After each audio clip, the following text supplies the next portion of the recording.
If you love caramelized onions but don't know how they get so beautifully dark and jammy, you have come to the right place. Today we are making perfect caramelized onions. So you can technically caramelize any onions, yellow, white, red. I'm using 2 large, sweet yellow onions. Slice them in half, peel, and then slice again to your desired thickness. So let's first talk about oil. My preferred is avocado oil.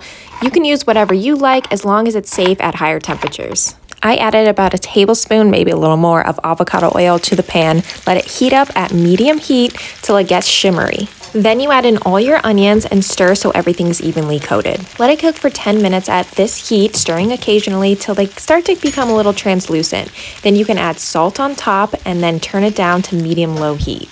If you're impatient, this may be a tough recipe because caramelized onions are made by cooking them low and slow in oil until they're rich and brown and jammy. I'm talking at least 45 minutes, probably an hour, but hopefully I don't have to tell you it is worth it. So on medium-low heat, you're going to keep cooking them, stirring every few minutes. This is what they look like after 30 minutes. You can increase the heat to medium, but if they ever start sticking to the pan, reduce the heat and keep stirring. You do not want them to burn. The smell is absolutely incredible. At 30 minutes, you can add a little bit more oil if you think it needs it. If they look a little bit dried out, I would add some oil, or you can even add some water to the pan. Here's an unnecessarily close-up of the onions. They are looking perfect, and this is what they look like after 45 minutes. I would be perfectly happy eating these right now. They're going to be nice and sweet, but I'm going for that golden brown, rich flavor and color. After 1 hour, this is what mine look like. If you have more onions or if you have a smaller pan, it might take a little bit longer. They have this sweet, robust flavor to them. There's nothing like it. My favorite is adding them to breakfast sandwiches. Let me know what you do with your caramelized onions. You can also store these in the fridge for several days in an airtight container. Enjoy!